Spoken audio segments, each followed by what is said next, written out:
ये ब्रह्मचार्य आदि व्रत आचार विद्या योगाभ्यास अधर्म अनुष्ठान सत्संग पुरुषार्थ रहितो अस्ति अज्ञान अंधकारावृताः सन्तो ब्रह्म ज्ञातुं न शक्नुवन्ति. இது மகரிஷி தயானந்தர் யஜுர்வேத பாஷ்யத்தில் சொல்கிறாரு, எந்த மனிதன் பிரம்மச்சாரிய ஆதிவிரதா, பிரம்மச்சாரிய ஆதிவிரதானா பிரம்மச்சரியம், சத்தியம், அஹிம்சை, அஸ்தேயம், அபரிக்கிரக, இந்த விரதம், இதை பேர் மகாவிரதம்னு பேர் வேதத்தில்.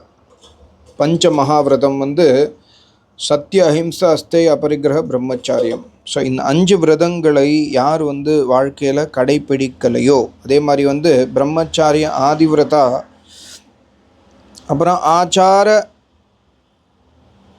ஆச்சார வித்யா யோகாபியாச தர்ம அனுஷ்டானம். ஆச்சரன்னா வேதத்தை, தர்மத்தை ஆச்சரன், வாழ்க்கையில் ஆச்சரணம் பண்ணுறது. அப்புறம் வித்யாங்கிறது ரொம்ப முக்கியமான விஷயம். வித்யாங்கிறது நம்ம என்ன படிக்கிறோமோ, என்ன கற்றுக்குறோமோ, குருநாதர்கிட்ட கேட்குறோம், இல்லாட்டி பெரியவங்ககிட்ட சில விஷயங்கள் கேட்குறோம், அதை வாழ்க்கையில் கடைப்பிடிக்கிறது பேர் வித்யா, வித்யா ஆச்சரன். அது மட்டும் இல்லாமல் யோகாபியாசம்னா யமங்கள் பிரம்மச்சாரிய ஆதி விரதால் வந்துடுது. யோகாபியாசத்தில் நியமங்கள், யோகாபியாசத்தில் தினசரி தியானம் பண்ணுறது, தினசரி உபாசனை பண்ணுறது, தினசரி எப்போல்லாம் முடியறதோ தானம் பண்ணுறது, இதெல்லாம் யோகாபியாசத்தில் வரும். அதே மாதிரி இந்திரியங்களை கண்ட்ரோல் பண்ணுறது, இதெல்லாம் யோகாபியாசத்தில் வரும். ஸோ யார் விரதங்களை கடைப்பிடிக்கவில்லையோ, யோகாபியாசம் செய்யவில்லையோ, வித்யாவை கடைப்பிடிக்கவில்லையோ, தர்மத்தை கடைப்பிடிக்கவில்லையோ, அதே மாதிரி யார் சத்சங்கத்திற்கு யார் போகவில்லையோ, சத்சங்கம்னா எந்த இடத்துல சத்திய வித்யா இருக்கோ அந்த இடத்துல போய், இல்லாட்டி அந்த மாதிரி நபர்கிட்ட போய் நம்ம ஞானம் கேட்கறது பேர் சத்சங்கம். ஸோ சத்சங்கம் அவர் புருஷார்த்த ரஹிதா. புருஷார்த்தம்னா புருஷனின் அர்த்தம். புருஷன்னா ஜீவாத்மா. ஜீவாத்மாவுடைய அர்த்தம் என்ன, ஜீவாத்மாவுடைய மீனிங் என்ன வாழ்க்கையில்? ஜீவாத்மாவுடைய முக்கியமான லட்சியம் வாழ்க்கையில் என்னென்னா துக்கங்களை நிவர்த்தி செய்வது. துக்கங்களை நிவர்த்தி செய்யறதுக்காக நம்ம பாடுபடவில்லை என்றால் நம்ம புருஷார்த்த ரஹிதான்னு அர்த்தம். நம்மளுடைய துக்கத்திலே நம்ம எப்போவுமே இருக்கோம். அந்த துக்கத்தை தீர்க்கறதுக்கு நம்ம பாடுபடவில்லை என்றால் புருஷார்த்த ரஹிதா. ஒரு செகண்டு நான் ஹோமகுண்டத்தை இது பண்ணிடுறேன். புருஷார்த்த ரஹிதா. ஸோ இறைவன் என்ன சொல்கிறேன்னா இந்த மந்திரத்தில், இது யஜுர்வேதத்துடைய 17வது அத்தியாயம் 31வது மந்திரம். ஸோ புருஷார்த்த ரஹிதா, யார் தன்னுடைய துக்கத்தை அழிப்பதற்கு கஷ்டப்பட்டு யார் உழைக்கவில்லையோ அந்த மாதிரி இருக்கிற நபர்கள் அந்தகார், அக்ஞான ரூபி, அக்ஞானம் சந்தோ பிரம்ம ஜாத்தும் சக்னுவந்தி.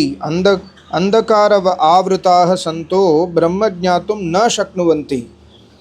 ஒரு அந்தகாரத்திலே இருப்பாங்க அவங்க வாழ்க்கையில். அந்தகாரம்னா இருட்டு கிடையாது. அந்தகாரம்னா அஜ்ஞானத்தில் இருப்பாங்க. அஜ்ஞானத்தில் இருக்கிறதுனால பிரம்ம ஜாத்தும் ந சக்னுவந்தி, பிரம்மத்தை உணர முடியாது, இறைவன் யாருன்னு தெரியாது. பாருங்கள், யோகாபியாசம் பண்ணுறது நமக்காக பண்ணுறோம், அதே மாதிரி புருஷார்த்தம் நமக்காக பண்ணுறோம், அதே மாதிரி யோக தர்ம அனுஷ்டானம் நமக்காக பண்ணுறோம், வித்யா நமக்காக பண்ணுறோம், சத்சங்கம் நமக்காக பண்ணுறோம், எல்லாமே நமக்காக பண்ணுறோம். ஆனால் ஃபைனலாக ரிசல்ட் என்ன? பிரம்மத்தை உணர்வது. இது எதுவும் நமக்காக நம்ம பண்ணலைன்னா பிரம்மத்தை நாம் உணர முடியாது. இறை உபாசனை யாருக்காக பண்ணுறோம்? இறை உபாசனை நமக்காக பண்ணுறோம். நம்ம இறைவனை உபாசனை செய்யலைன்னா இறைவனுடைய சக்தி கம்மியாயிடும்னு கிடையாது. ஸோ எல்லாமே நமக்காக செய்கிறோம். ஆனால் ஃபைனல் ரிசல்ட் என்ன? நம்ம இறைவனை உணர்வோம். அப்படி பண்ணலைன்னா பிரம்மத்தின் ஞானம் நமக்கு கிடைக்காது. அதே மாதிரி யத் பிரம்ம ஜீவாதிபயோ பின்னம், யத் பிரம்ம ஜீவாதிபயோ பின்னம். ஜீவாதினா ஜீவாத்மா, ஜீவாத்மா ஆதினா இந்த உலகம். யத் பிரம்ம அந்த பரபிரம்ம பரமாத்மா இந்த உலகத்திலும் ஜீவாத்மா இருக்குது, உலகம் இருக்குது. இது பின்னனா அதை தவிர தனியாக இருப்பவர். சத்தியம் பிரம்ம ஜெகத் மித்யான்னு சொல்லுவோம் பாருங்களேன், அது தப்பு.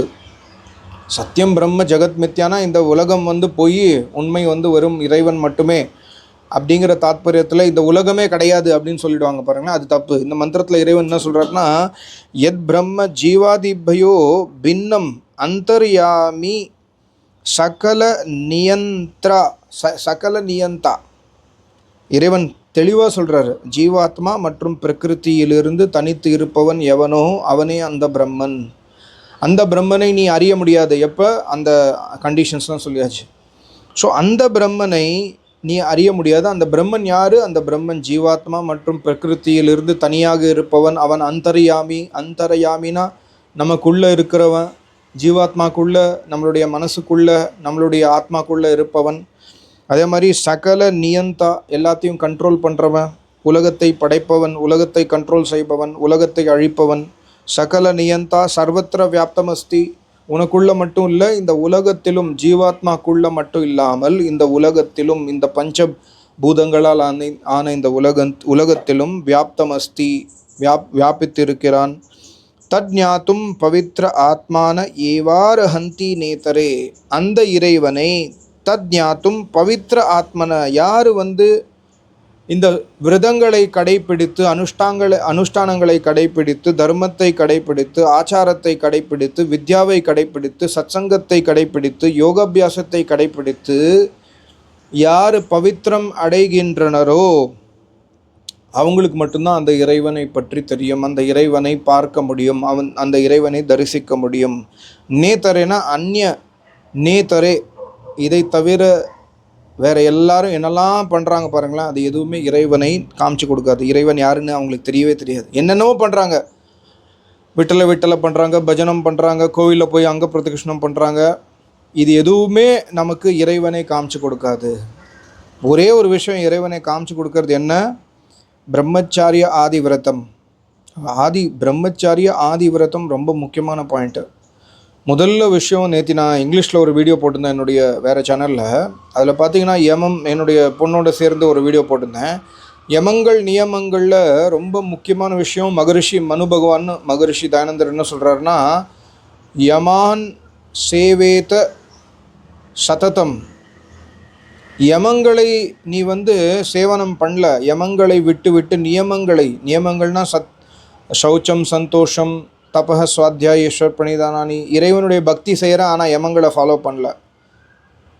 அதே மாதிரி வந்து சௌச்சமாக இருக்க, க்ளீன்லெஸ்ஸாக இருக்க, உடம்பை வந்து நல்லா நீட்டாக மெயின்டைன் பண்ணுற, நல்ல பாடி டெவலப் பண்ணுற, அழகாக இருக்கா பார்க்குறதுக்கு, உடம்பு சுத்தமாக இருக்குமான, இது பண்ணாலும் யமங்களை நீ ஃபாலோ பண்ணலைன்னா நீ அழிந்து விடுவாய், நீ அந்தகாரத்தில் பிரவேசித்து விடுவாய்னு மகரிஷி மனு பகவான் எழுதியிருக்காரு. அது ரொம்ப முக்கியமான பாயிண்ட். இந்த மந்திரத்தோட மேட்ச் ஆகிறது பாருங்கள். இது 17/31 எஜுர்வேதம். இந்த மந்திரத்தை நிறையா தடவை நான் சொல்லியிருக்கேன். ரொம்ப ரொம்ப பிடிச்ச மந்திரம். நத்தம் விதாத்த யா இமா ஜஜான யத் அந்யத் யுஷ்மாக்கம் அந்தரம் பபூவ நிஹாரேண பிராவிருதா ஜல்பயா சாசுத்ரிப உக்தசாஷரந்தி. இறைவன் என்ன சொல்கிறாருன்னா, யத் யுஷ்மாக்கம் அந்தரம் பபூவ, நான் உனக்குள்ளே இருக்கேன், ஆனால் உன்னோட தனியாக இருக்கேன், நீ வந்து நான் இல்லை. நம்ம என்ன சொல்கிறோம், வேதாந்தத்தில் என்ன சொல்கிறாங்க, நீ தான் நான், நீ தான் இறைவன், நீ தான் பிரம்மன், நீ உனக்கு தெரியல நீ பிரம்மன் அப்படின்னு சொல்லுவாங்க. அது தப்பு. அந்யத் யுஷ்மாக்கம் அந்தரம், உனக்குள்ளே இருப்பவன், ஆனால் நீயும் அதுவும் வேறு, உலகமும் அதுவும் வேறு. ஸோ உலகம் வேறு தத்துவம், நீ வேறு தத்துவம், அந்த இறைவன் பரபிரம்மன் வேறு தத்துவம். இது வேதத்துடைய சித்தாந்தம், இது வேதத்துடைய திரைத்துவாத சித்தாந்தம். வேதத்தில் இந்த நவீன வேதாந்தம், அத்வைத்தவாதம் இதெல்லாம் கிடையாது. துவைத்தவாதம்னு கூட சொல்லலாம். அத்வைத்தம்னா என்ன, ரெண்டு, பிரகிருதி புருஷன். துவைத்தம்னு சொன்னால் கூட ஓகே. துவைத்தம்னா என்ன அர்த்தம்னா பிரகிருதி புருஷன். ஆனால் வேதத்தில் அந்த புருஷனை வந்து ரெண்டா, புருஷன் வந்து ஒன்று ஜீவாத்மா, ஒன்று பரமாத்மா. ஸோ திரைத்துவாதம்.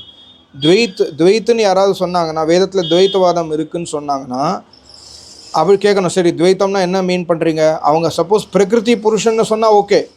பிரகிருதி ஜட தத்துவம், புருஷன் சேத்தன தத்துவம். அந்த புருஷன் யார்? புருஷனில் ரெண்டு இருக்குது, ஒன்று ஜீவாத்மா, ஒன்று பரமாத்மா. ஸோ வேதத்தில் திரைத்தவாதம் அப்படிங்கிறது புரிஞ்சுக்கணும். இப்போ சாங்கியம் படிச்சிங்கன்னா சாங்கியத்தில் பிரகிருதி புருஷன் தான் வரும். சாங்கியத்தில் வந்து சேத்தன தத்துவத்தை புருஷ தத்துவம்னு சொல்லுவாங்க. புருஷன் வந்து சேத்தனம், சேத்தனம்னா கான்ஷியஸ். ஜட இப்போ இந்த தட்டு, இப்போ நான் இப்படி இப்படி இப்படி அடிக்கிறேன், இதை எவ்வளோ அடித்தாலும் இதுக்கு உரைக்காது. இது ஜட தத்துவம். இந்த அக்னி எரியுது, ஜட தத்துவம்.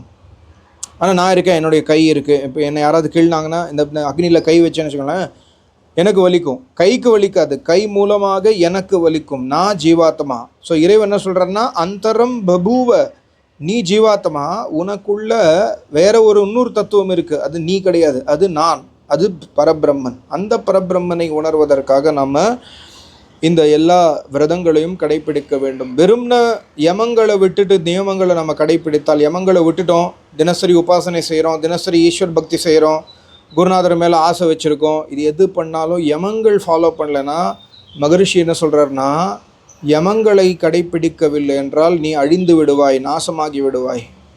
இன்ஃபேக்ட் நியமங்களை நீ கடைப்பிடிக்கலைன்னா கூட பரவாயில்ல, இது ஒரு முக்கியமான பார்வை. இன்ஃபேக்ட் சில பேர் நாத்திகனாக இருப்பான், நியமங்களை ஃபாலோ பண்ண மாட்டான், ஆனால் யமங்களை சப்போஸ் ஆனால் உண்மை பேசுவான். நாத்திகனாக இருந்து கூட சில பேர் உண்மை பேசுவாங்க. சில பேர் அவங்க பிரம்மச்சாரியத்தை கடைப்பிடிப்பாங்க, அவங்க திருட மாட்டாங்க, அவங்க மற்றவங்க பொருளுக்கு ஆசைப்பட மாட்டாங்க, அனாவசியமாக சேகரித்து வச்சுக்க மாட்டாங்க. ஆனால் இறைவனை மதிக்க மாட்டாங்க. இறைவன்னா என்னன்னு தெரியாது, இறைவன் இருக்கா இல்லையான்னு தெரியாது, இறைவன் இருக்காரான்னு கேட்டால் இல்லைன்னு சொல்லுவாங்க சப்போஸ். ஆனால் யமங்களை ஃபாலோ பண்ணால் கூட ஓரளவுக்கு நம்ம தப்பிச்சிடலாம். ஆனால் இறைவன் இருக்காருன்னு சொல்லி யமங்களை விட்டுட்டா நம்ம தப்பிக்க முடியாதுங்கிறது தான் மனு பகவானுடைய முக்கிய தாத்பரியம். ரொம்ப ரொம்ப முக்கியமான மந்திரம். இறைவன் கிளியராக சொல்கிறாரு, பிரம்மச்சாரிய ஆதிவிரதானம். யமங்களை ஃபாலோ பண்ணுற, அதுக்கப்புறம் நியமங்களையும் ஃபாலோ பண்ணு. யமங்களை நம்ம இன்றைக்கி பண்ணுறது 90% ஆஃப் ஹிந்துஸ் என்ன பண்ணுறோம், யமங்களை விட்டுட்டோம், நியமங்களை ஃபாலோ பண்ணுறோம். சுத்தமாக இருக்கும், இறைவனை உபாசனைக்கு பண்ணுறோம், பிராணாயாமம் பண்ணுறோம், இதெல்லாம் பண்ணுறோம். பட் ஆனால் யமங்களை விட்டுட்டோம், அது தப்பு. இதுதான் இந்த மந்திரத்துடைய தாத்பரியம். அப்படி விட்டுட்டா நீ இறைவனை அடைய முடியாது, பிரம்மத்தை உணர முடியாது, அந்தகாரத்திலேயே அலைவாய். அந்தகாரமே தபே ஹுவே ரேத்தே. அந்தகார் உன்மேலே எப்படி போர்வை போத்தின்னு ஒருத்தன் தூங்குறானோ, அந்த போர்வைக்குள்ளே அவன் இருக்கான், வெளியிலேருந்து பார்த்தா அவனை தெரியாது, போர்வை தான் தெரியும், ரைட்டா? அந்த மாதிரி அந்தகாரத்துக்குள்ளே நம்ம இருப்போம், இறைவனை நம்ம பார்க்க முடியாது. போர்வைக்குள்ளேருந்து நம்ம பார்த்தா வெளியில் இறைவன் இருக்காருன்னு தெரியுமா, ஏதாவது இருக்குன்னு தெரியாது. அந்த மாதிரி அந்தகாரத்தில் நீ அழிந்து அமுங்கி விடுவாய் அப்படின்னு இறைவன் சொல்கிறார். யஜுர்வேதம் 17:31. ரொம்ப நன்றி, நமஸ்காரம். ஓம் ஓம் ஓம்.